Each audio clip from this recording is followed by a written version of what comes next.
Hey guys, tonight we're going to explore the peculiar and surprisingly gentle cures for Victorian-era insomnia.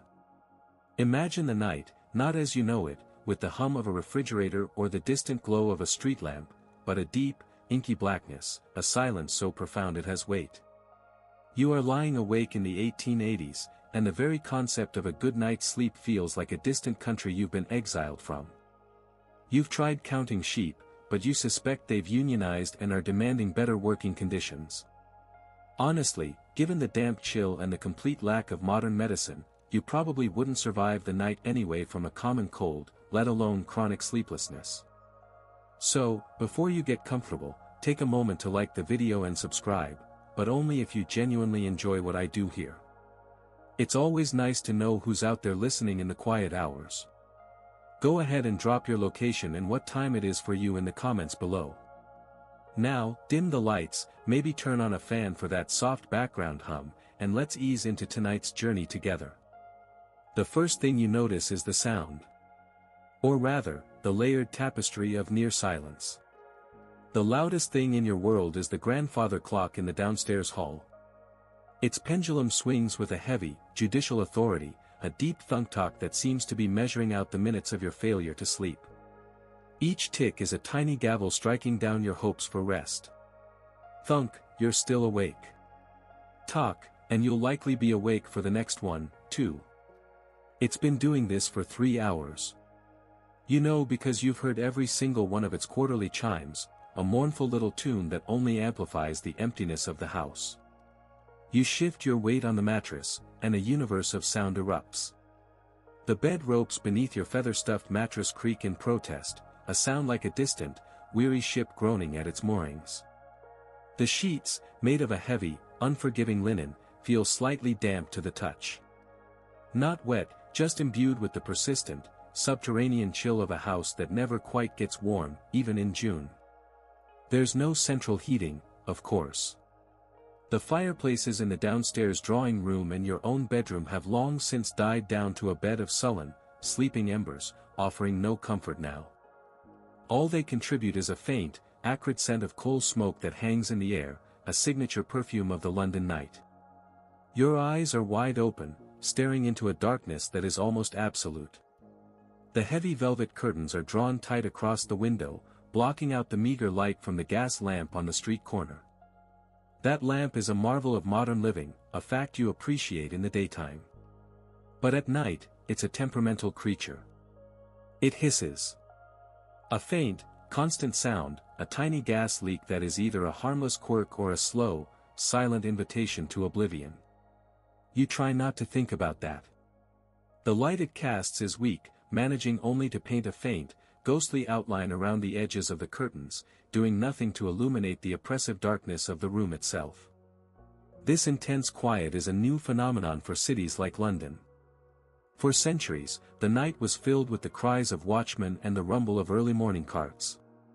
But now, with the new Metropolitan Police Force patrolling the streets, an enforced civility has fallen over the city after midnight. It is a quiet that is supposed to be peaceful, a testament to order and progress. But for you, it's a vacuum. A space that your anxious mind feels compelled to fill. And so you listen. You hear the house settling, its old timbers contracting in the cool night air with a sharp crack that makes you jump. You hear the scuttling of a mouse behind the wainscoting, a tiny, frantic sound that reminds you that you are not, in fact, the only living thing awake in this house. This is somehow not comforting. From outside, beyond the hissing gas lamp, you hear the distant clip-clop of a horse-drawn cab, its iron-shod hooves striking sparks on the cobblestones. It's a lonely sound, carrying a passenger to some unknown destination, leaving you behind in your sleepless prison. Historians still argue whether the Victorian era truly suffered from an epidemic of insomnia, or if it was simply the first time that a large, literate middle class had the leisure time and vocabulary to complain about it so profusely in diaries and letters. Was life truly more stressful, or was sleeplessness just another fashionable ailment, like gout or a delicate constitution? For you, lying here, the academic debate is meaningless. Your wakefulness is not a theory, it is a palpable, physical state. Your mind is a churning sea of thoughts, a conversation you bungled at tea, a bill that needs paying, a strange look from your neighbor. These are not grand anxieties, but tiny, persistent worries that buzz like trapped flies against the windowpane of your consciousness. Suddenly, a new sound joins the symphony. A slow, rhythmic tap, tap, tap, coming from the street outside. It's faint at first, then grows louder, moving from one house to the next. It's the knocker-upper. A man with a long pole, tapping on the upper-story windows of his clients who need to be awake for an early factory shift or to light the fires in a wealthy household. He is the industrial age's alarm clock. The sound is a bizarre reminder that while you are desperate to enter the world of sleep, others are already being dragged out of it. It's a job you can't quite wrap your head around. What if the knocker-upper oversleeps?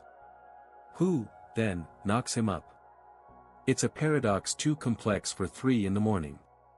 The tapping fades as he moves down the street, another soul passing through your lonely vigil, completely unaware of the person on the other side of the glass, listening. The silence he leaves behind feels even heavier than before. Your attention, adrift for so long on the currents of sound, now turns inward, to the immediate geography of your discomfort. It's the bed itself. You lie upon what is essentially a large, fabric sack filled with feathers. In theory, this sounds luxurious. In practice, the feathers have long since surrendered to gravity and the shape of your body, creating a compressed, lumpy hollow in the middle, surrounded by stubbornly dense ridges.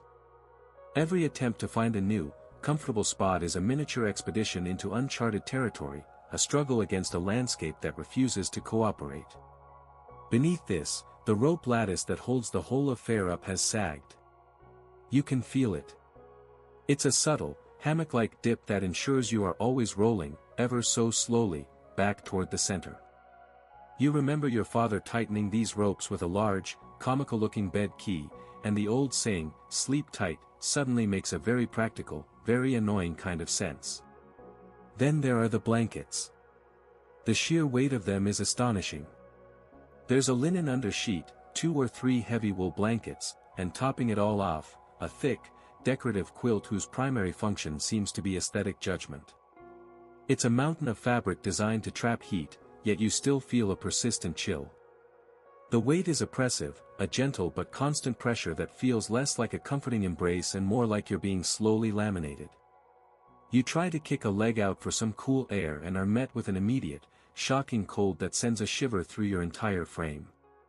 So you retreat back under the woolen mountain, resigned to your fate. The nightshirt you wear, a long garment of thick cambric, feels scratchy against your skin and has a habit of twisting around your legs into a restrictive knot. You consider the air in the room.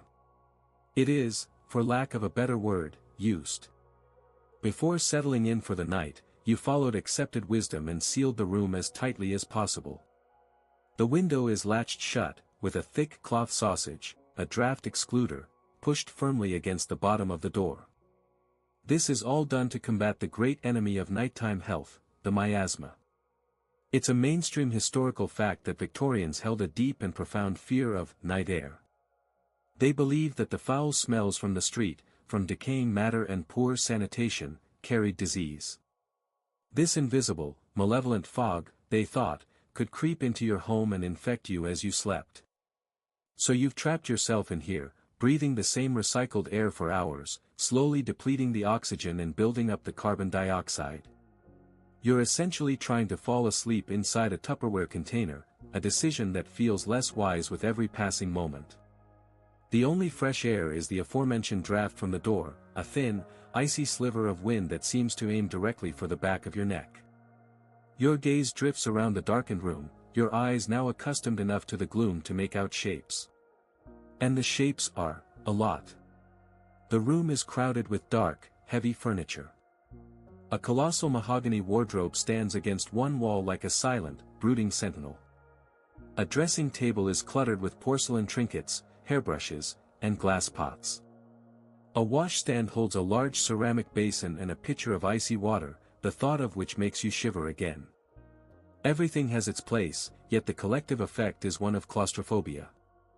The wallpaper, a deep burgundy with a pattern of swirling ferns, seems to writhe and pulse in the faint light. You swear the patterns are rearranging themselves when you're not looking directly at them, probably gossiping about your inability to do something as simple as fall asleep. Historians and sleep scientists still debate the ideal sensory environment for rest. Is the goal to eliminate all stimuli, to create a void of light and sound? Or does that total absence of distraction simply turn one's focus inward, amplifying the anxieties that keep us awake? Perhaps the gentle hum of a modern appliance or the soft glow of a digital clock provides a placid anchor for the restless mind. For you, in this perfectly silent, perfectly dark room, the void is the problem. It offers nothing for your senses to hold on to, leaving your mind to its own frantic devices. There is no distraction, only the stark reality of your own consciousness. In the corner, a silent testament to the room's practical function, sits the chamber pot. A humble piece of porcelain, often decorated with surprisingly cheerful floral patterns, as if to apologize for its purpose. Its presence is a source of low-grade anxiety. You know that at some point before the sun rises, you will have to summon the courage to leave the relative warmth of your bed, swing your feet out onto the freezing floorboards, and use it. It's a brief, miserable journey you are not looking forward to.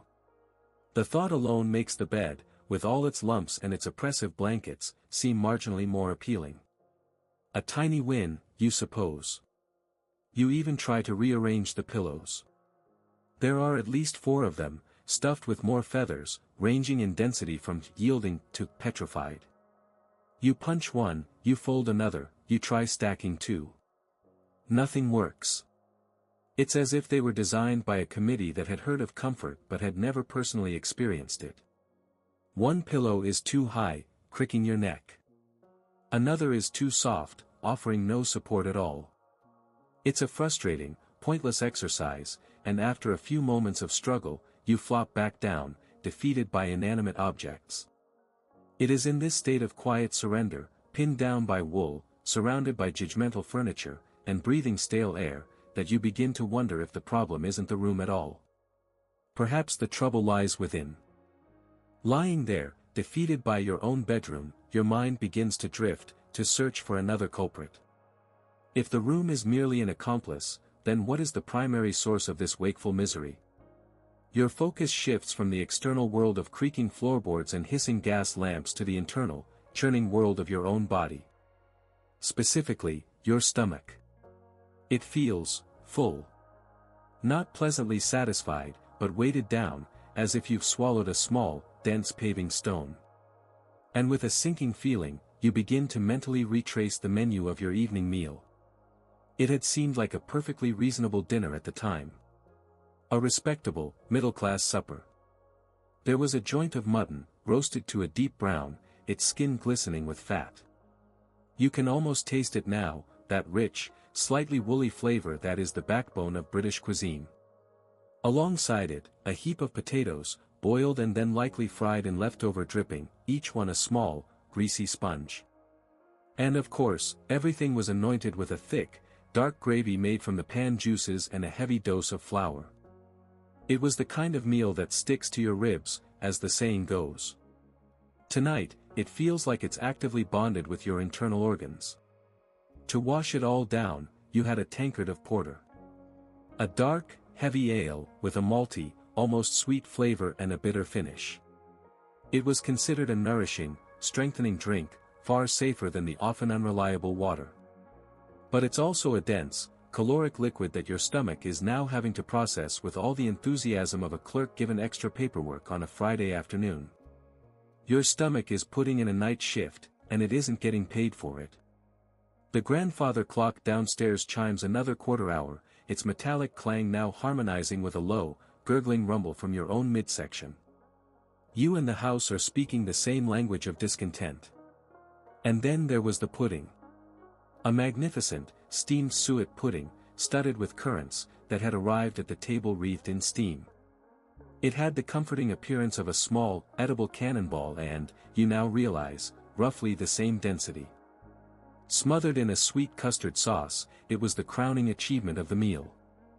A delicious, final blow to your digestive system. Medical historians debate the precise Victorian understanding of digestion. Was it a simple process of mechanical grinding, a kind of chemical fermentation, or a reflection of one's moral character?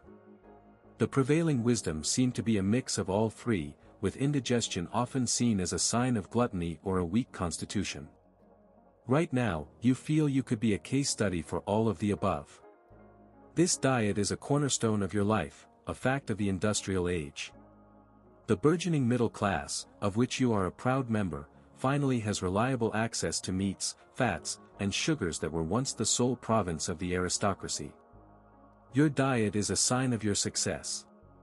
Yet your body, perhaps still clinging to a more rustic, agrarian past, doesn't quite know what to do with this nightly onslaught. After the meal, feeling pleasantly drowsy, you settled into a chair by the fire with a cup of tea. Strong, dark, and sweetened with a spoonful of sugar. It seemed the perfect way to round off the evening.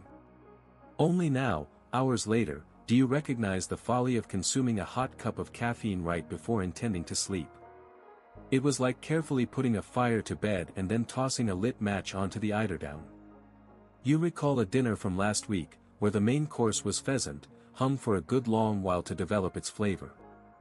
The gamey, pungent taste was celebrated by your host as a mark of true connoisseurship. This penchant for high meat is a peculiar quirk of the era's palate. The meat wasn't spoiled, not exactly, but it was certainly experienced. At the time, it tasted complex and exciting. In retrospect, you wonder if your stomach was simply too polite to object. So here you lie, not just awake, but actively fermenting. The feeling is one of pressure, a dull ache that seems to radiate from your chest down. It's the kind of physical discomfort that makes true relaxation impossible. Every position you try feels awkward. Lying on your back, you feel the weight of the meal pressing up. On your side, it feels like a leaden lump pulling you down. The conventional wisdom passed down from your mother was that a full stomach helps you sleep, that it makes you drowsy and content. But there is a vast difference between a comforting bowl of soup and a three-course meal that requires industrial machinery to properly process. You are a living testament to that difference. The gentle cures you've heard whispers of feel very far away right now. Before you can address the mind, you must first quell the rebellion in your gut. Your sleeplessness isn't just a matter of a troubled soul or a drafty room, it's a matter of mutton. And until that mutton is dealt with, it seems, there will be no peace. So, what is to be done? Lying here, marinating in regret and gravy, is clearly not a viable path to slumber. The problem of the mutton, as you've now termed it, requires a gentle, deliberate counterattack. The prevailing medical philosophy of the day is all about balance. If your system is overstimulated by rich food, strong drink, and anxious thoughts, the solution is to introduce something profoundly, almost aggressively, unstimulating. Something warm, bland, and soothing. Your mind drifts to the kitchen, 2 floors below, and the small pantry stocked with the tools of domestic first aid. The first and most obvious prescription is gruel. Now, put aside your mental images of sad, gray sludge being ladled out to unfortunate orphans. The gruel of domestic medicine is a different creature entirely. It is a carefully prepared, thin porridge made from fine oatmeal or, if you're feeling particularly sophisticated, pearl barley. You imagine the process, a calming ritual in itself. You would have to summon the will to leave your bed, a truly heroic act. You'd feel your bare feet meet the shocking cold of the floorboards, a sensation you are now well acquainted with. You would light a single candle, its small, flickering flame pushing back the oppressive darkness of the house, and make your way silently down the creaking stairs. In the kitchen, a vast, cold cavern at this hour, you would work by candlelight. You take a small saucepan, add a spoonful of the finest oatmeal, and pour in some milk or water. Then comes the crucial part, the slow, patient stirring over a low heat.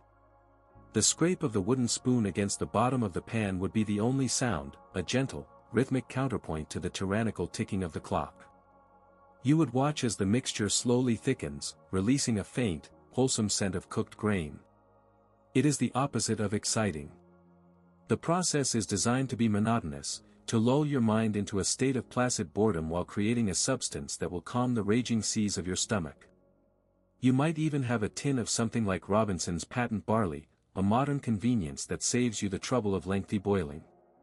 It's a quirky sign of the times, the industrial age creating convenience foods designed to cure the ailments it helps to cause. If gruel feels a little too medicinal, a bit too austere, there is the posset. A posset is a much older remedy, a warm, comforting drink that straddles the line between food and medicine.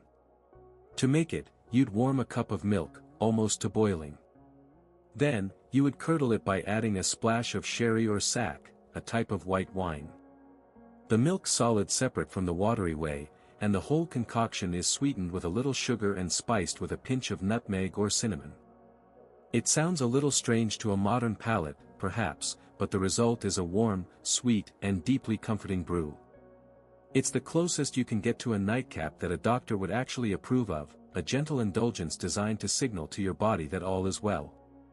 Nutritionists and historians still debate the true mechanism of these gentle remedies. Was it the simple carbohydrates in the gruel providing a slow release of energy? Was it the amino acid tryptophan in the warm milk, a precursor to the sleep-inducing chemicals in the brain? Or was the effect almost entirely psychological? The act of doing something, of performing a quiet, caring ritual for yourself in the dead of night, might be the most potent medicine of all. The warmth of the cup in your hands, the sweet smell, the slow sips, it's a powerful, self-administered dose of comfort and placebo. A signal that you are taking control. You decide against the journey to the kitchen for now. The thought is comforting enough. You can almost feel the imaginary warmth of a cup in your hands. Even the simplest remedy of all, a cup of warm milk, feels like a possibility. It's timeless. Your own grandmother probably recommended it, and your grandchildren might one day do the same, armed with scientific explanations you can't even dream of. They understood that it worked, even if they didn't quite know why. It was gentle, it was safe, and it was the polar opposite of that heavy, greasy mutton. These are the first-line defenses in the Victorian War on sleeplessness.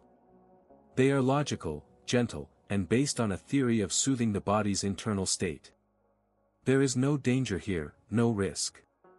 It is an approach built on warmth and blandness, a quiet rebellion against the overstimulation of modern urban life. As you lie in the darkness, you feel the frantic energy in your stomach begin to subside, just from contemplating the idea. The imagined ritual has already done some of its work. The problem of the mutton seems a little less insurmountable now. You have a plan, a gentle strategy. But you also know, with a sliver of unease, that if these simple, wholesome cures don't work, there are other, more powerful options waiting in the medicine cabinet. And they are anything but bland. The comforting thought of warm gruel begins to fade, its gentle promise seeming a little weak, a little insipid, in the face of your profound wakefulness. Your mind, seeking a more definitive solution, drifts from the kitchen pantry to the bathroom shelf. To the small, dark cabinet where the more serious remedies are kept. And there, in the landscape of your imagination, you see it. A small, dark blue glass bottle, stoppered with cork, bearing a simple paper label, laudanum. The word itself feels heavy, ancient. It is the shadow that looms over every Victorian medicine chest, the ultimate answer to pain, sorrow, and sleeplessness. It is, of course, tincture of opium, the juice of the poppy dissolved in alcohol. And it is everywhere. You can buy it from the local chemist more easily than you can buy fresh bread. There is no prescription needed, no stern lecture from a doctor. It is sold as a remedy for coughs, for diarrhea, for neuralgia, for women's troubles, for the agony of a toothache, and, most effectively, for a mind that simply will not be quiet. It is the great silencer. You think of the bottle, how unassuming it looks. It sits there amongst the tin of talcum powder and the bottle of verbena water, looking no more threatening than its neighbors. But its power is absolute. While the gruel requires effort and offers only a gentle suggestion of sleep, laudanum offers a guarantee. It solves the problem of sleeplessness in much the same way a landslide solves the problem of a noisy village. The result is total, but the method is indiscriminate. The temptation is immense. You imagine the simple act. No journey down to a cold kitchen. Just a few steps across the bedroom floor. You'd uncork the bottle and measure out a small dose, perhaps 10 drops into a glass of water. The dosage instructions on the label are a masterpiece of terrifying vagueness, something like 10 to 20 drops, as required. This is a quirky and dangerous feature of the age, since the production was entirely unregulated. The potency of laudanum could vary wildly from one pharmacist to the next. Your 20 drops might be someone else's 5. Each new bottle is a small, unacknowledged gamble. You imagine the taste, bitter, with the fiery burn of the alcohol, followed by a strange, cloying sweetness that coats the back of your tongue. And then, you know what would happen. A slow, creeping warmth would begin in your stomach, spreading through your limbs like a warm tide. The churning sea of your anxieties, the endless loop of worries about bills and social slights, would not just quiet down, it would cease to exist. A heavy, velvet curtain would fall over your consciousness. The relentless ticking of the grandfather clock would dissolve into a meaningless hum. The lumps in the mattress, the chill in the air, the memory of the mutton, all of it would become irrelevant. Sleep would not be coaxed or invited, it would be commanded. You would simply be gone. This is the great allure of the poppy. It offers oblivion. But you are also aware, even if the medical establishment is only just beginning to grasp it, of the shadow's other side. You've seen it in people. The slightly vacant look in their eyes the next morning. The tremor in their hands. You know that the sleep it provides is not a restful, restorative sleep. It is a heavy, dreamless stupor from which one awakens feeling groggy and disconnected, as if returning from a long and arduous journey to a place you cannot remember. Biographers and historians still argue about the great literary figures of the age who relied on it: De Quincey, Coleridge, Elizabeth Barrett Browning. Did laudanum fuel their creative genius, unlocking fantastical visions and profound insights? Or did it slowly, inexorably drain their vitality and talent, a devil's bargain for a few hours of peace? You know that the 10 drops you might take tonight could become 12 drops next week. The body, you've heard, becomes accustomed to it. It demands more. You've seen the discreet advertisements in the newspapers for private homes that treat those who have become a little too reliant on their daily tonic. The reliance is never called addiction, it is a habit, a dependency, a weakness of character. And the shame of it is as powerful as the substance itself. So you lie there, caught between the miserable reality of your insomnia and the terrifying promise of its most effective cure. It is a choice between a clear-headed, exhausted present and a hazy, compromised future. You are fighting a war on two fronts, one against your own wakeful mind, and another against the seductive whisper from the little blue bottle on the shelf. For now, you resist. You choose the clarity of your suffering over the fog of a chemical peace. But the night is long, and the bottle is patient. It will be there tomorrow night, and the night after that, always offering its simple, silent, and devastatingly effective solution. The shadow of the poppy is long, and it touches every sleepless pillow in the kingdom. You recoil from the imagined taste of laudanum, pushing the little blue bottle back into the dark recesses of your mind.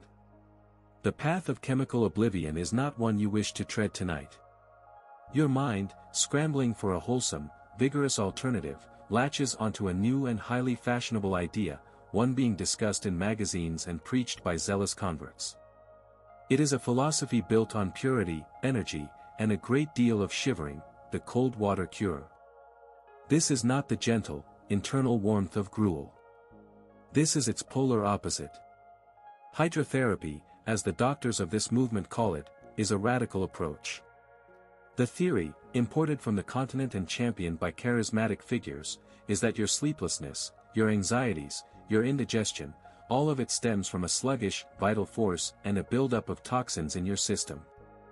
The rich food, the stale air, the nervous energy of city life, it all creates a kind of internal sludge. The cure? A shock to the system. A jolt so profound it awakens your body's own healing powers, boosts circulation, and drives the poisons out through your skin.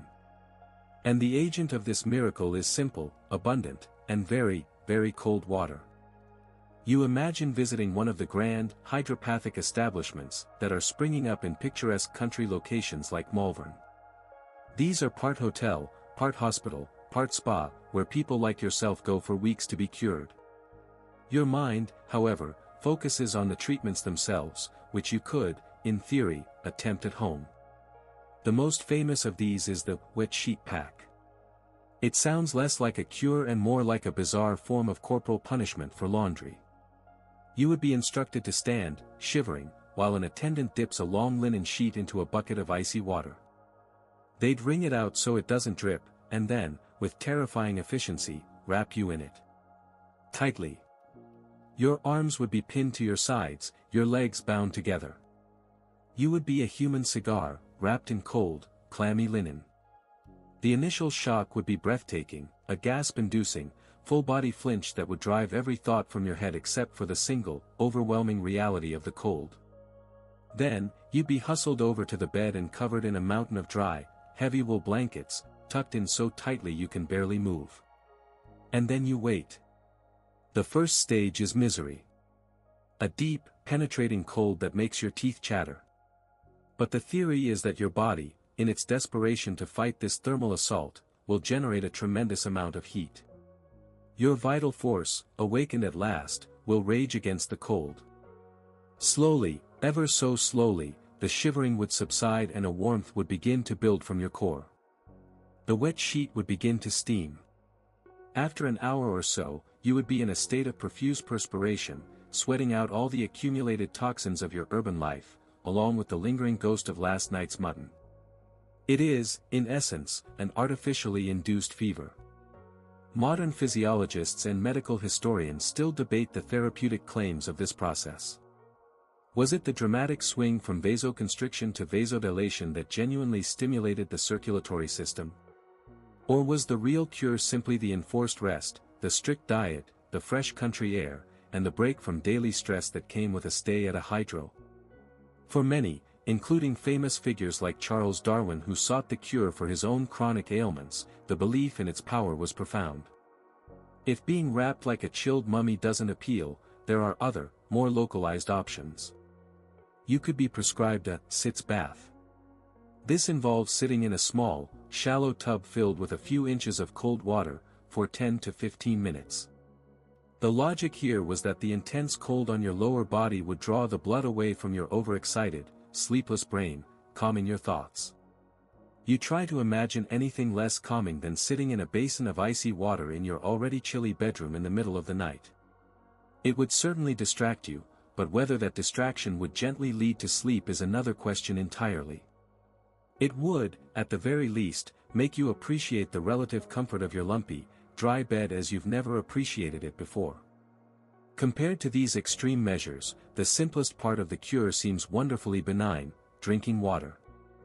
Lots of it.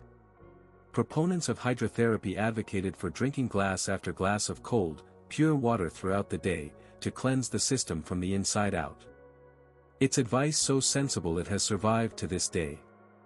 But it lacks the dramatic, theatrical flair of the wet sheet or the targeted shock of the sitz bath.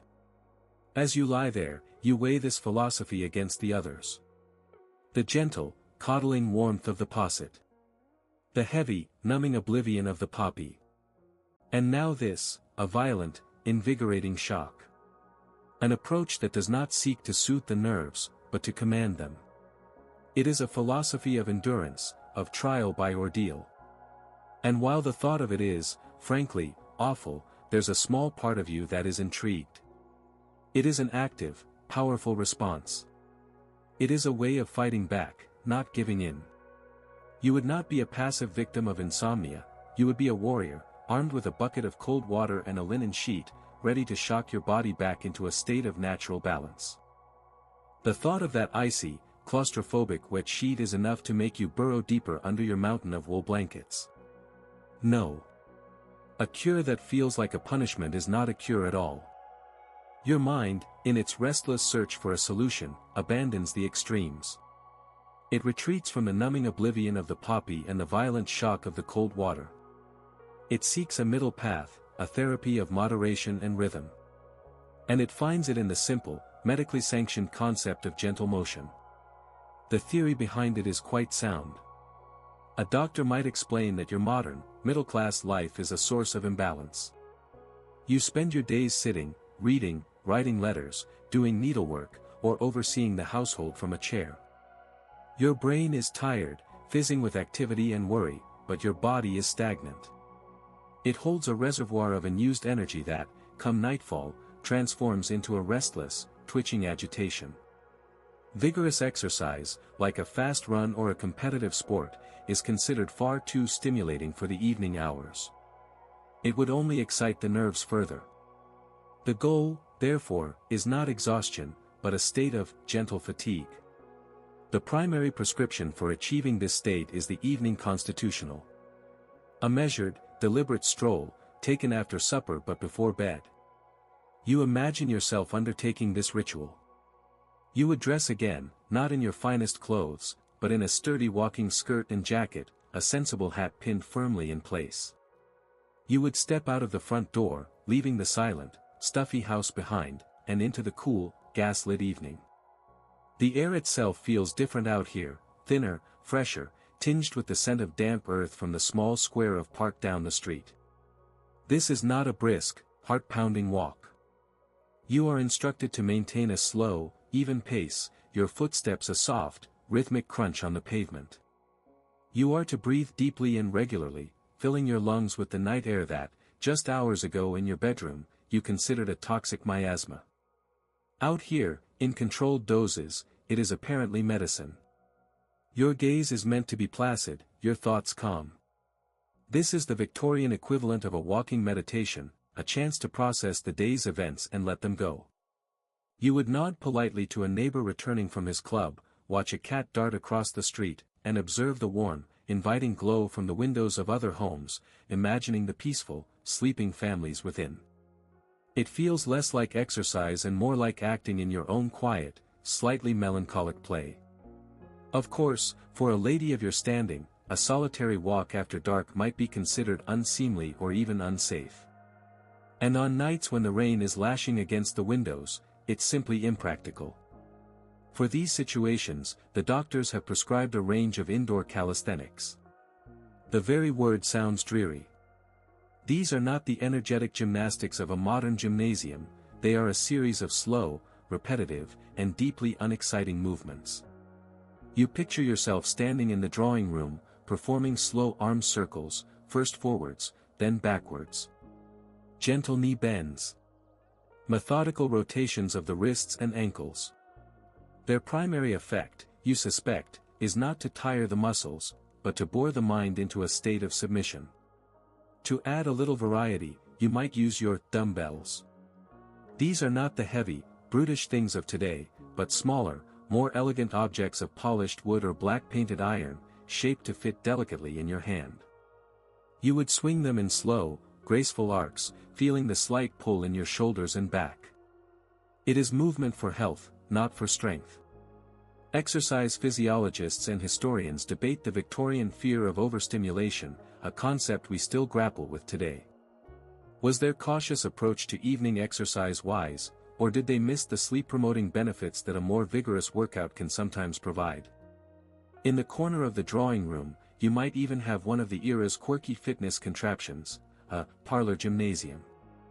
This would be an intimidating-looking device of pulleys, ropes, and handles, affixed to the top of a doorframe.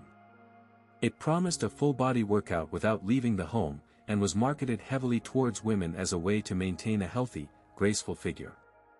You imagine using it, pulling gently on a handle and feeling the soft, squeaking resistance of the weighted pulley. The entire contraption seems more likely to cause a dangerous entanglement than any real physical exertion. Still, the underlying principle feels correct. You have been lying still for hours, your body growing more tense and rigid with every passing minute. The idea of moving, of stretching your limbs and engaging your muscles, however gently, feels like a release. You contrast the imagined freedom of a slow walk with the restrictive binding of the wet sheet pack you contemplated earlier. One is an expression of control and liberty, the other a form of therapeutic imprisonment. You swing your legs out of the bed, your feet finding the cold floor. You won't go for a walk now, it's far too late. But you can try the calisthenics. Standing in your long nightshirt in the gloom, you slowly raise your arms above your head, stretching towards the ceiling. You feel the pull in your spine, a gentle untangling of the knots of tension. You rotate your shoulders. You bend your knees. They are small, simple movements, but they feel profoundly good. You are not fighting your body with cold water or numbing it with drugs. You are listening to it, cooperating with it, gently persuading it toward a state of rest. The gentle stretching has eased the twitching restlessness in your limbs, but it has done little to quiet your mind. If anything, the brief physical activity has made it feel more alert, like a watchman who has just completed his rounds and is now doubly committed to his post. Your mind needs a task, something to occupy it, but not something stimulating. It needs to be coaxed away from its frantic loop of worries, not with excitement, but with a profound and deliberate application of tedium. It needs to be bored into submission. Your hand drifts to the nightstand beside your bed, where a small stack of books resides. Choosing the right one is critical. An exciting novel is out of the question. You made that mistake last month with one of Mr. Wilkie Collins's sensational tales, and you were left staring at the ceiling until dawn, your heart pounding with imagined intrigue. No, tonight calls for a literary cure. It calls for a book so magnificently, so monumentally dull, that your brain will simply surrender and choose the sweet oblivion of sleep as the only viable escape. The first candidate is a heavy, leather-bound volume, Sermons on Moral Rectitude by a certain Reverend Thistlethwaite. You were given the book by a well-meaning aunt. The Reverend is famous in certain circles, not for his inspiring oratory, but for his legendary ability to induce a state of deep, unshakable torpor in his congregation. His sentences are long and convoluted, winding through subordinate clauses like a sluggish river through a muddy plain. His moral points are repeated with the dogged insistence of a leaky faucet. You imagine this book could put a riot to sleep. You prop yourself up against the mountain of pillows, which suddenly feel slightly more comfortable now that they are serving a purpose, and open the book. The candlelight from your bedside table flickers across the page, illuminating a dense block of tiny, unforgiving print. There are no pictures. There is very little white space. It is a visual testament to solemnity. You begin to read a sermon on the virtue of thrift. The words themselves are simple enough, but they are arranged in a way that seems scientifically engineered to repel comprehension. You read a full paragraph about the moral perils of purchasing an unnecessary second pair of gloves. By the end of it, you realize you have no memory of the beginning of the sentence. Your mind has simply refused to process it. This is a promising sign. Another option, lying beneath the sermons, is a government report bound in plain blue paper, a blue book. This one is an inquiry into the state of British agriculture with a focus on root vegetable yields, 1872 to 1874. This is advanced-level therapeutic boredom. You flip through its pages, which are a desert of charts, tables, and dry, bureaucratic prose. The most dramatic event described is a slight downturn in the turnip harvest in Lincolnshire in the third quarter of 1873. You read a sentence: the aforementioned decline in brassica production can be attributed, in part, to meteorological inclemency and a corresponding rise in coleopteran infestations. It's a language designed to convey information while ensuring no single spark of interest is accidentally ignited. Cognitive scientists today might argue that this Victorian folk wisdom has a solid neurological basis. By forcing your brain to process a stream of low-value, monotonous information, you are engaging its executive functions in a pointless task. This cognitive load prevents the mind from wandering back to its familiar, anxiety-producing ruts, the worries about money, health, or that awkward thing you said yesterday. Your brain is too busy trying to figure out what a coleopteran infestation is to worry about anything else. It's a form of mental distraction therapy, using tedium as the active ingredient. Your third choice is perhaps the most potent. It is a slim volume of poetry, The Wanderings of Edric, self-published by a local gentleman who fancies himself the next Lord Tennyson. This is a quirky side effect of the age. A boom in accessible printing has allowed anyone with enough money and ego to inflict their verses upon the world. The poem is an epic, written in relentlessly plodding rhyming couplets. For the last 40 pages, the hero, Edric, has been trying to find his way out of a particularly uninteresting forest. You feel a deep kinship with Edric. You, too, are trapped and wish for a swift exit. You settle on the Book of Sermons. It feels like the most direct approach. You find your place and begin to read aloud, but in a soft, low monotone.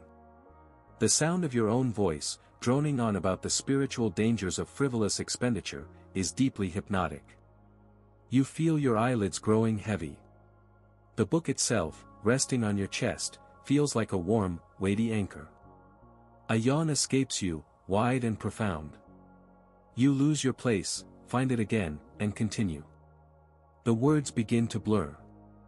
The prudent soul eschews temporal vanity. The concepts of prudence and vanity dissolve into meaningless sounds. The Reverend Thistlethwaite, in his infinite dullness, is working his magic.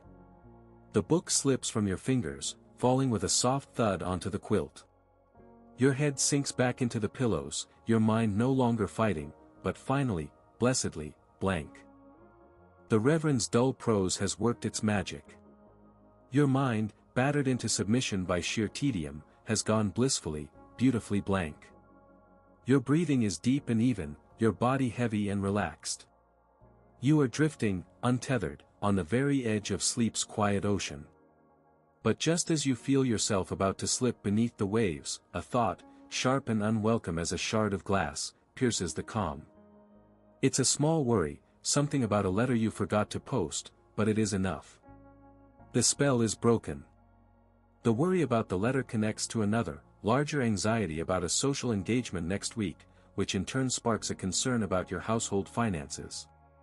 Within moments, the whirring, buzzing engine of your brain is running at full speed once more. The dull book was only a temporary fix. It mowed the weeds on the surface but failed to pull up the deep, stubborn roots of your anxiety. You are now confronting the very heart of the Victorian diagnosis of sleeplessness, the ailment of an overstimulated mind. Doctors have a name for it, a fashionable and serious-sounding condition called neurasthenia, or more colloquially, brain fag. They say it is a malady of your time, a direct result of the frantic pace of modern life. The constant clatter of the telegraph, the shrieking whistle of the railway, the endless flood of news from the papers, it's an unprecedented assault on the delicate human nervous system. Your mind, they say, is like an overwrought machine, its gears grinding, unable to shut down. Sociologists and medical historians still debate the true nature of neurasthenia. Was it a distinct neurological disease, a genuine consequence of modernity's new pressures? Or was it a socially acceptable label for what we might now call depression or anxiety, a way for people to medicalize their distress in an age that valued a stiff upper lip? Whatever its true nature, for you, lying here with your heart pounding, it feels frighteningly real. Your brain feels hot, overactive, and full of fizzing energy, a state entirely at odds with your exhausted body. You ponder the sources of this relentless brain work. For a man of your class, it would be the pressures of business, the rise and fall of stocks, the constant competition. For you, a woman managing a respectable household, the pressures are different but no less real. There is the complex logistical puzzle of running the home, managing servants, balancing budgets. There is the intricate social web you must navigate, the visits to be made, the invitations to be answered, the subtle hierarchies to be respected. And there is the constant, unspoken pressure to be improving. To be well-read, to be able to discuss art and literature with intelligence, to raise morally upright children, to be the serene, knowledgeable hub around which your family revolves. It feels less like a life and more like preparing for a final, celestial examination for which you are perpetually behind in your studies. This is where the problem of sleeplessness moves beyond the medical and into the moral. A persistent inability to sleep is not just a symptom of an overworked brain, it can feel like a sign of a troubled conscience. You lie in the dark and the self-examination begins. Did you speak too sharply to the maid yesterday? Was that remark you made at tea taken the wrong way? Are you secretly consumed by envy for your neighbor's new carriage? In the profound silence of the night, small failings loom large, casting long, distorted shadows. Your insomnia becomes a kind of spiritual audit, and you are terrified you will be found wanting. The very act of worrying that you are not virtuous enough is, itself, a source of further wakefulness. The cures for this condition are not found in a bottle, but in philosophy. Doctors and advice manuals exhort you to practice mental discipline. You are told to consciously put your worries aside as you put on your nightclothes, to leave them in a neat pile outside your bedroom door, to be picked up in the morning. You are advised to cultivate a state of placid trust in providence, to hand over your anxieties to a higher power. This is, of course, much easier said than done. Handing your worries over to providence feels a bit like asking a very busy monarch for a personal favor. You're not entirely sure your request will be heard. You recall seeing an advertisement in a magazine for a Dr. Winslow's celebrated brain tonic, which promised to restore nervous energy and calm the agitated mind.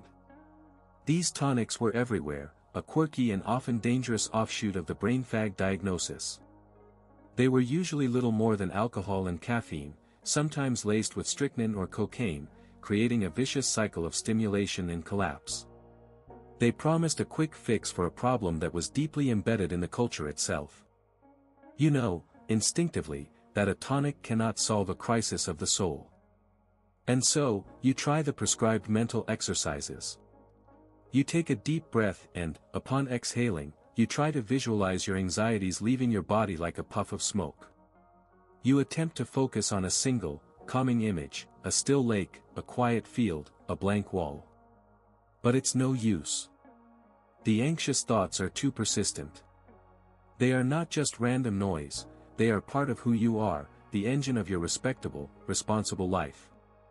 To silence them feels like silencing yourself.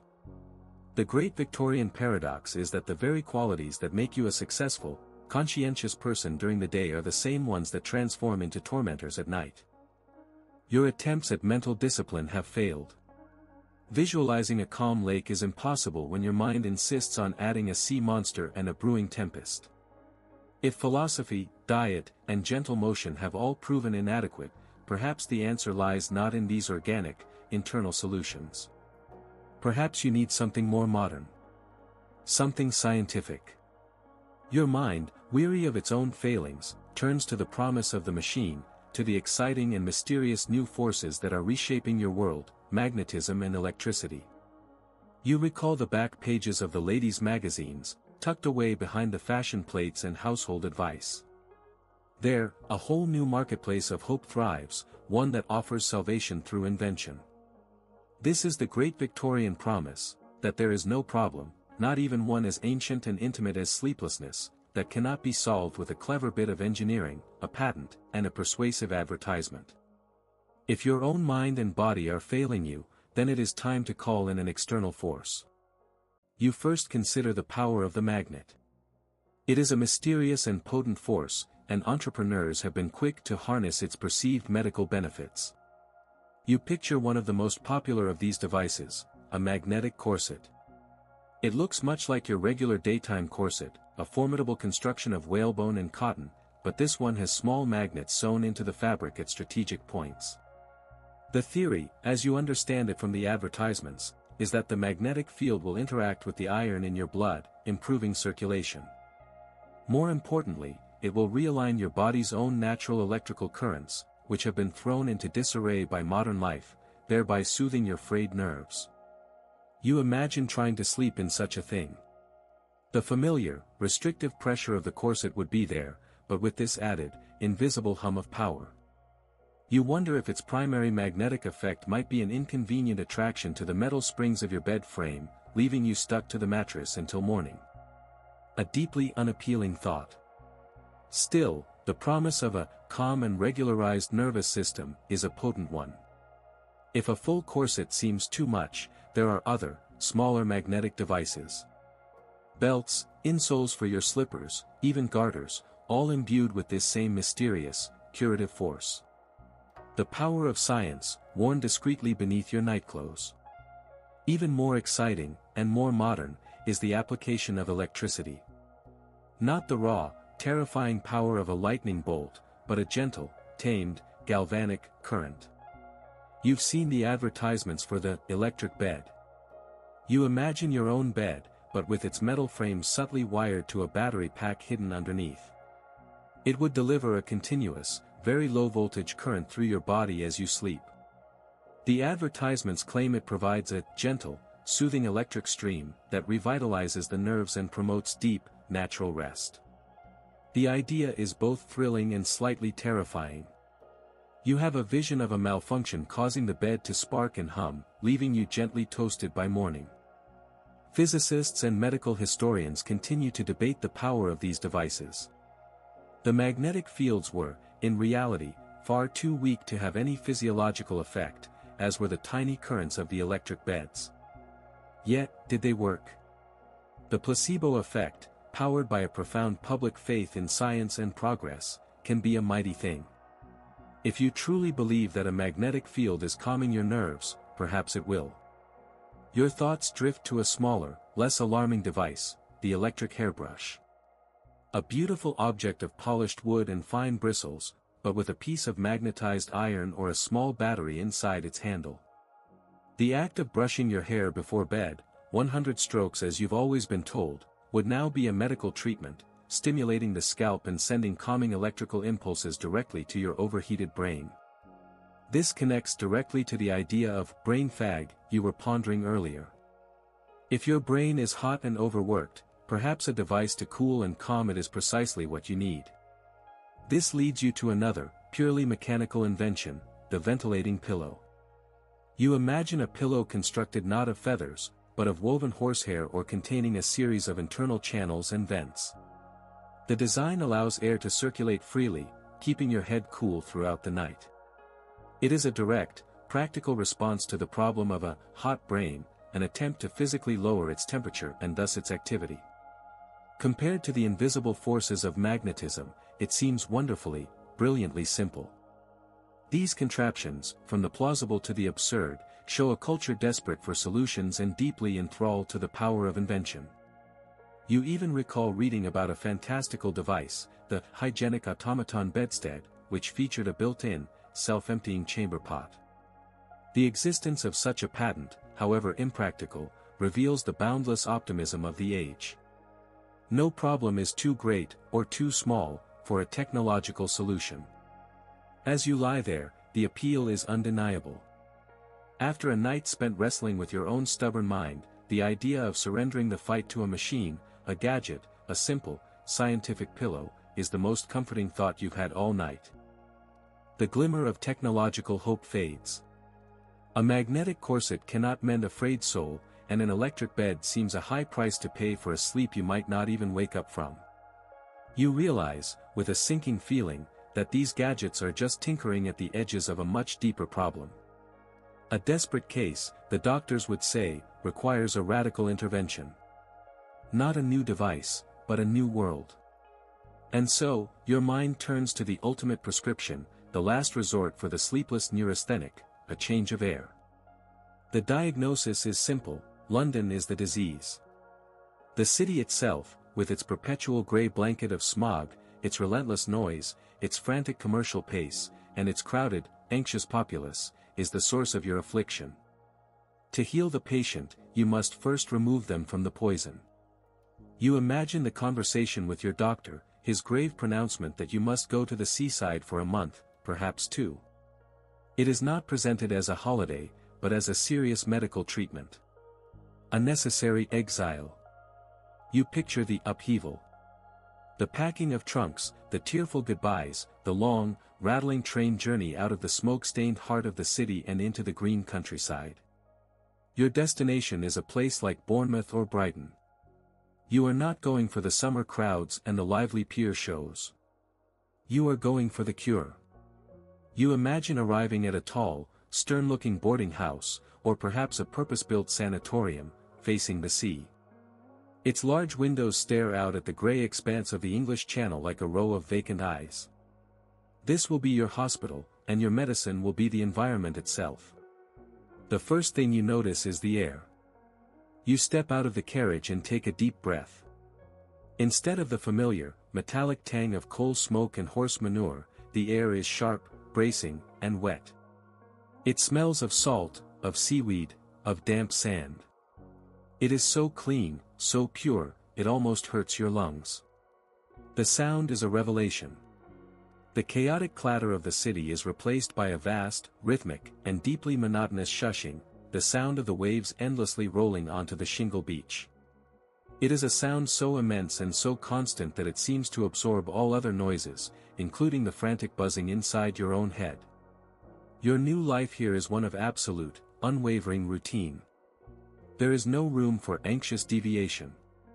Modern wellness experts and historians might argue that this was the world's first wellness retreat, and the principles are strikingly familiar. You are woken at 7 o'clock sharp by a maid. Breakfast is simple and bland: porridge, a boiled egg, weak tea. The rich, sleep-destroying mutton dinners are a distant, sinful memory.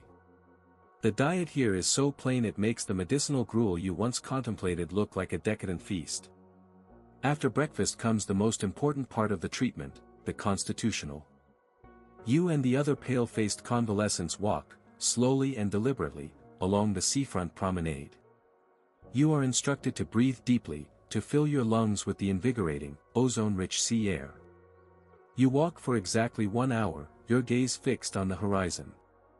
The main event of your day is looking at a large body of water. In the afternoon, depending on the weather and your constitution, you might be prescribed a sea bath. This is a curious and slightly absurd ritual. You would be led to a bathing machine, a small wooden hut on wheels, like a closet that has decided to run away to sea. You change into a cumbersome bathing costume inside its cramped interior. Then, a horse pulls the entire machine, with you in it, across the sand and into the chilly surf. You descend a small set of steps, shielded by a canvas hood, and enter the water, entirely hidden from the prying eyes of anyone on the beach. The shock of the cold water is immediate and profound, a tamer, more natural version of the hydrotherapy you once dreaded. The rest of the day is a study in structured tranquility. There is a lie-down period after luncheon. Reading is permitted, but only of the calming, non-sensational variety. The works of the Reverend Thistlethwaite would be highly approved of here. Any conversation that might lead to excitement or debate is gently discouraged. The goal is to create a vacuum of stimulation. You are here to rest, to breathe, to walk, and to do absolutely nothing of consequence. Supper is another light, simple meal, and by 9 o'clock, the entire establishment is quiet, every resident tucked into their bed. In this new environment, your old life in London feels like a strange, feverish dream. The worries about bills and social engagement seem trivial when faced with the immense, indifferent expanse of the sea and sky. The rigid, predictable routine is a balm to your frayed nerves. There are no decisions to make, no complex problems to solve. You simply have to follow the schedule. And as the days turn into weeks, you find that something remarkable is happening. You are sleeping. Not a deep, drugged stupor, but a real, restorative rest, earned through fresh air, simple food, and a profoundly boring daily existence. The cure, it turns out, was not a gadget or a pill. It was escape. The seaside cure is a beautiful dream, a fantasy of salty air and profound, structured boredom. But it is a dream that requires time and money, two luxuries you may not have. The relentless city holds you fast. And so, for those who remain trapped in the urban maze, another, more mysterious path to sleep is whispered about in drawing rooms and parlors. It is a cure that requires no long journey, no expensive machinery, no foul-tasting tonics. It needs only a quiet room, a receptive mind, and an individual with a powerful, commanding will. You are about to enter the world of the mesmerist. You find yourself, one afternoon, in a dimly lit drawing room in a respectable, yet slightly bohemian, part of town. The heavy curtains are drawn against the daylight, and the air is thick with the sweet, cloying scent of sandalwood incense. It feels less like a medical consultation and more like a theatrical performance about to begin. The practitioner, the mesmerist, is a tall man dressed in sober black, his only adornment a silver watch chain. His most notable feature is his eyes. They are dark, intense, and seem to look right through you. His gaze alone is unsettling enough to make you want to close your eyes, which you suppose is part of the point. He explains his science, a theory of an invisible force he calls animal magnetism. It is, he says, a vital fluid that flows through all living things, connecting you to the universe itself. Your illness, your insomnia, is caused by a blockage or an imbalance in this personal magnetic field. He, a man with a naturally strong and well-regulated fluid, can manipulate yours, restoring harmony and inducing a state of perfect, healing rest. It sounds both utterly mad and deeply compelling. You are seated in a comfortable, high-backed armchair. He asks you to relax, to quiet your thoughts. Then the process begins. The mesmerist stands before you and begins to make a series of slow, deliberate passes with his hands. He does not touch you. His hands hover a few inches from your body, sweeping slowly from your head down to your feet, his fingers spread as if he were smoothing down an invisible cloak. You feel nothing, yet you feel everything. The power of suggestion is immense. You can almost feel a strange, tingling energy flowing from his fingertips. He begins to speak in a low, even, and incredibly soothing monotone. His voice is a calm, steady anchor in the quiet room. You are beginning to feel a heaviness in your arms, he says. And to your astonishment, your arms do feel heavy, as if they were made of lead. Your legs are becoming deeply relaxed. You cannot move them. You try to wiggle your toes, and it feels like a tremendous effort. Your eyelids are so very heavy. They wish to close. Let them close. And you do, your eyelids falling shut with a feeling of profound relief. You are now in the state known as the mesmeric trance. You are not asleep, not exactly, but you are not fully awake either. Your body is immobile, but your mind is acutely focused on a single point, the mesmerist's voice, which now seems to be coming from inside your own head. He tells you that your anxieties are melting away like snow in the sun. He tells you that your mind is becoming as calm and still as a forest pool. He paints a picture of perfect tranquility, and your suggestible mind accepts it as reality. Psychologists and historians of science still debate this phenomenon. Was the mesmerist truly directing an invisible fluid, as he claimed? Or had Franz Mesmer simply stumbled upon the power of hypnotic suggestion? Later in the century, a surgeon named James Braid would study the process, strip it of its mystical trappings, rename it hypnotism, and attempt to give it scientific credibility. But here, in this dim room, the theory is unimportant. The experience is everything. You are glad, at least, that you are in a private session. You have heard stories of Mesmer's original clinic in Paris, which featured a large oaken tub called a baquet. It was filled with magnetized water and iron filings, with rods protruding from it. Patients would sit around it, holding the rods in each other's hands to transmit the magnetic fluid, often resulting in a mass display of swooning and convulsions. Holding hands with a dozen strangers while touching a wet iron rod sounds like the absolute opposite of a restful experience. The mesmerist now gives you the final, post-hypnotic suggestion. Tonight, he says, his voice full of quiet authority, you will go to bed at your usual hour. As soon as your head touches the pillow, you will fall into a deep, peaceful, and restorative sleep. You will sleep through the night without dreams, and you will awaken in the morning feeling refreshed and serene. He makes a few quick, upward passes with his hands, and you feel the heaviness begin to lift. He snaps his fingers, a sharp, clean sound in the stillness. Awake, he commands. You open your eyes. The room looks the same, but you feel different. A sense of deep calm permeates your entire being. The frantic, buzzing energy in your head is gone, replaced by a quiet hum. You leave the mesmerist's house and step back out into the bustling street, feeling strangely detached, as if you are gliding through the world, protected by an invisible shield of peace. For the first time in a long time, you are not dreading the coming of the night. You are looking forward to it. The mesmerist's commanding voice, promising you a night of perfect slumber, echoes in your memory as you walk home.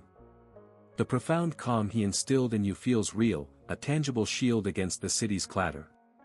Yet, as the afternoon wears on and the sun begins its slow descent, a sliver of your old skepticism returns. His cure felt powerful, but also strange and theatrical. Before the mesmerists and their invisible fluids, before the magnetic corsets and the grand seaside sanatoriums, how did people find their rest? Your thoughts turn away from these new, fashionable, and often bizarre solutions, and towards something much older, quieter, and rooted in the earth. You remember the advice of your grandmother, the quiet wisdom of the garden. This is a medicine that doesn't come from a chemist's bottle or a scientist's workshop, but from the soil. It is a knowledge passed down through generations, often from mother to daughter, a domestic science of herbs and flowers. The theory is simple and profound. For many of humanity's common ailments, nature itself has provided a gentle cure. You need only know where to look. Your mind settles on the most famous of these herbal sleep aids, the hop pillow. It sounds humble, almost comical, but its reputation is formidable. It was even prescribed, you've heard, for the tortured sleeplessness of King George III. Hops are, of course, the flowers used to add a bitter flavor to beer, but when dried, they possess well-known sedative properties. You imagine making one. You would take a small linen or cotton bag and fill it with the dried, papery hop flowers. They are light as chaff, and rustle with a crisp, satisfying sound. The most important quality of the hop pillow, however, is its scent. You bring the imagined sachet to your nose and inhale. The aroma is pungent, earthy, and slightly bitter, with a green, hay-like undertone. It is the smell of late summer in the countryside, a scent that is the polar opposite of London's smoke and industry. The idea is to place this small pillow inside your main pillowcase, near your head. As you toss and turn throughout the night, the sachet will release its aromatic compounds, and you will breathe them in, a gentle, constant stream of natural sedative. In the Victorian language of flowers, where every bloom has a meaning, you imagine the humble hop flower's message would be direct and unambiguous: for goodness sake, please go to sleep. Pharmacologists and ethnobotanists still debate the precise mechanism. Hops contain chemical compounds like lupulin, which have a proven sedative effect on the central nervous system. But how much of the cure comes from inhaling these volatile oils, and how much from the simple, comforting power of the ritual and the aroma itself? The scent is a powerful trigger for memory and emotion, and the earthy smell of hops may simply transport the troubled mind to a calmer, more rustic place. If a fragrant pillow isn't to your taste, there are gentler infusions. You think of a simple cup of chamomile tea, a remedy as timeless as sleeplessness itself. You picture the small, dried, daisy-like flowers steeping in hot water, releasing their pale yellow color and their distinctive scent of apples and hay. It is a warm, comforting drink, devoid of the stimulating caffeine of black tea or the heavy properties of a milk posset. It is simplicity itself. Then there is lavender. The scent is everywhere in your household, in soaps and sachets used to perfume your linen cupboards. But it is also a well-regarded remedy for nervous headaches and restlessness. You imagine dabbing a little lavender water onto your temples or onto the corners of your pillowcase. Unlike the assertive, earthy hops, the scent of lavender is clean, floral, and sweet. It is the scent of order, of cleanliness, of calm. It does not demand sleep, it politely invites it. For more stubborn cases of sleeplessness, the herbal pharmacopoeia offers a more potent, if less pleasant, option: valerian root. This is not a pretty flower, but a gnarled, humble root. When dried and steeped, it creates a tea with a famously powerful sedative effect. However, its aroma is notoriously challenging. You've heard it described as smelling of old cheese or damp earth. You imagine that valerian works because your consciousness is so eager to escape the smell that it readily flees into sleep. It is a less romantic, more business-like herbal cure. Contemplating these remedies, you feel a sense of grounding. These are not strange, newfangled ideas. They are ancient.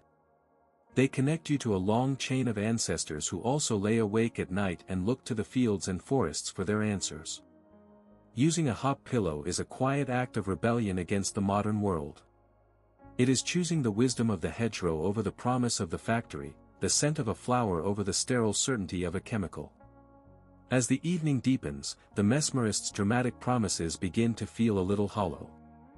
Perhaps the truest magic isn't in a man's intense gaze, but in the simple, honest fragrance of a handful of dried herbs, resting quietly beside you in the dark. The scent of hops and lavender from your imaginary pillow is comforting, a connection to a timeless, gentle wisdom passed down through generations of women. It is a medicine of cooperation. But when you imagine consulting the formal, leather-bound medical books on your husband's shelf, or recall the condescending tone of the family doctor, the advice you find is of a very different nature. It is no longer collaborative, it is prescriptive, controlling, and aimed squarely at the fundamental flaw of your being: you are a woman. In the world of these male physicians, your insomnia is rarely just insomnia. It is a symptom of something deeper, a catch-all diagnosis that echoes through the century, a nervous disposition, or its more formidable cousin, hysteria. The very word, derived from the Greek for uterus, presupposes the source of the problem. Your mind is not the master of your body, your womb is the master of your mind. Your sleeplessness, your anxieties, your moments of sadness, they are all seen as the natural, chaotic manifestations of your inherently unstable female constitution. The advice that follows, therefore, is less about curing a symptom and more about managing a fundamentally flawed creature. You are told, with grave authority, to avoid stimulation. This is not the gentle suggestion you gave yourself earlier, it is a strict command. You must not read sensational novels, for they will inflame your already overactive imagination. You must not attend the theater too often, for the drama will excite your nerves. You are cautioned against intellectual overstrain, a terrifying diagnosis that essentially means you are thinking too much. Your brain, you are led to believe, is a more delicate, fragile instrument than a man's, and is not built for the rigors of deep thought or complex problem-solving. It's a bitter irony, your brain is too delicate for a novel, but your body is expected to endure the mortal peril of childbirth multiple times. When a man of your class suffers from brain fag, it is seen as an honorable wound, a sign that he is engaged in the important, stressful work of commerce or politics. When you suffer from the same symptoms, it is a sign that you have strayed from your natural sphere.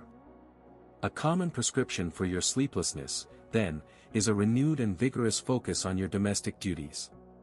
The doctor suggests that perhaps you have too much idle time on your hands. He advises more sewing, more diligent management of the servants, more time spent arranging flowers. The theory is that the physical fatigue of housework will bring you sleep, and that busying yourself with these simple, repetitive, natural tasks will prevent your mind from wandering into dangerous, intellectual territory. Feminist historians and literary scholars argue that this medical advice was a powerful tool of social control. It was a way to pathologize female intelligence, ambition, and discontent. A woman who was bored, unhappy, or intellectually frustrated could be neatly labeled as hysterical, and her legitimate feelings dismissed as medical symptoms. The cures were designed not to empower her, but to gently force her back into her prescribed domestic role. The advice becomes even more invasive. A doctor might gently suggest that your nervous troubles, your insomnia, could be alleviated by marriage, or, if you are already married, by another child. Your restlessness is seen as a misdirected biological energy that can only be properly channeled through your reproductive purpose. In the most extreme and disturbing cases, doctors believed they could relieve hysterical symptoms through a peculiar physical manipulation, a clinical procedure intended to release the pent-up nervous energy they believed was centered in the womb. The very thought of such an intimate, detached, and mechanical procedure is profoundly chilling. And then there is the ultimate threat, the final solution for the truly intractable sleepless woman, the rest cure. Popularized by the famous American physician S.W. Mitchell, its influence is felt across the ocean. You imagine being subjected to it. You would be taken from your home and completely isolated in a single room. You would be forbidden from reading, writing, talking, or even feeding yourself. A nurse would tend to your every need as if you were an infant. You would be force-fed a diet of rich, fatty foods, with the goal of making you gain a tremendous amount of weight, the logic being that a heavier body is a more placid one. It is a systematic dismantling of your autonomy, a process designed to break your will and rebuild you into a more passive, docile, and obedient version of yourself. It is a cure that seems worse than any disease. Lying in your bed, you feel a quiet rage building. Your sleeplessness, which feels so personal, so real, is being interpreted through a lens of prejudice and misunderstanding. You are not a creature of pure emotion and biology. You are a person, with a mind that thinks and a soul that worries, just like your husband, your brother, your father. Yet their insomnia is a serious problem of modernity, while yours is a personal, feminine failing. The herbal pillow, with its simple, honest scent, now feels like an act of defiance. It is a small claim to a wisdom that the doctors, with all their books and their theories, cannot seem to grasp. You push the thought of the doctor's dismissive advice from your mind, the quiet rage settling into a firm resolve. Having journeyed through so many prospective cures, the chemical and the mechanical, the psychological and the patriarchal, you are left with only yourself, lying here in the quiet darkness of your own room. The final cure cannot come from a bottle, a wire, a book, or even from the sea. It must be cultivated from within. What, then, is the ideal philosophy for a mind that yearns for rest? You begin to piece together the wisdom you have gathered on your long, sleepless journey. From the memory of the heavy mutton dinner, you have learned the simple truth of temperance, that a light stomach makes for a lighter spirit. From the imagined scent of the hop pillow, you have learned the value of a connection to the natural world, a gentle reminder that you are part of something larger and calmer than your own anxious mind. The thought of the slow, evening constitutional taught you that a body, gently used, will be more willing to rest. The dull book, for all its tediousness, proved that the mind can be distracted from its worries, guided down a less frantic path. And the seaside sanatorium, with its rigid schedule, underscored the profound power of routine. These are the practical pillars of your new philosophy. But the core of it, the true secret, is something less tangible. It is an approach to the night itself. All these other cures, in their own way, were about fighting sleeplessness. The laudanum sought to bludgeon it into submission. The cold water cure tried to shock it out of your system. The mesmerist attempted to command it away. But you now realize that sleep is not a battle to be won. It is a guest to be invited. It cannot be forced, it can only be welcomed. And so, you arrive at the heart of the matter, a state of what can only be described as placid indifference. Modern sleep experts might call this paradoxical intention, the idea that by abandoning the desperate struggle for sleep, you remove the anxiety that prevents it. For you, it is a form of gentle surrender. You let go of the goal. Your purpose in this bed is no longer to fall asleep, it is simply to rest. To lie quietly in the dark and allow your body and mind a period of peace, whether it is waking or sleeping. If sleep comes, it is a welcome visitor. If it does not, the quiet restoration of stillness is still a worthy endeavor.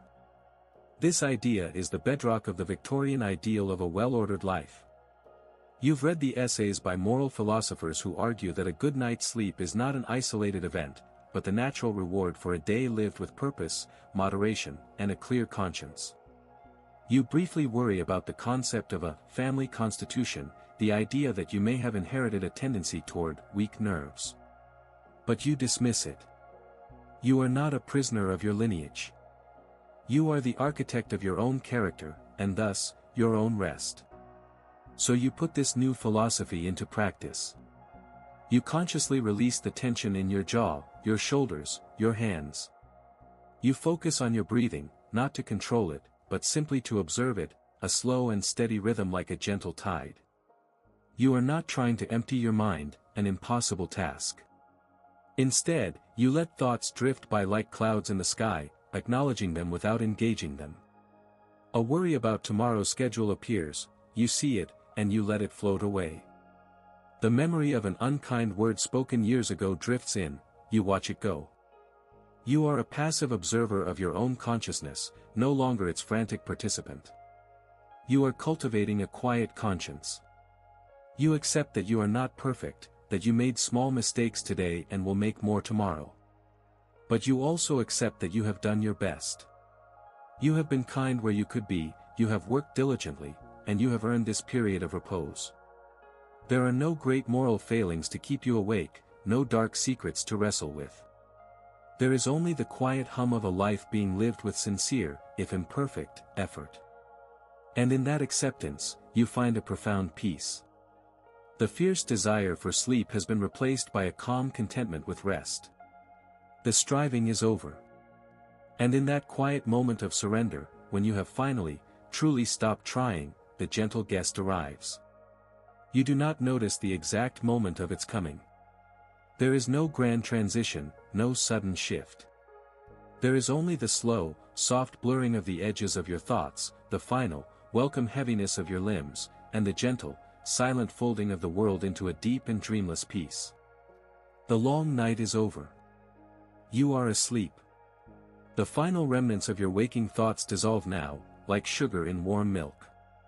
The weight of the blankets no longer feels oppressive, but rather like a secure and gentle anchor, holding you safely in a calm harbor.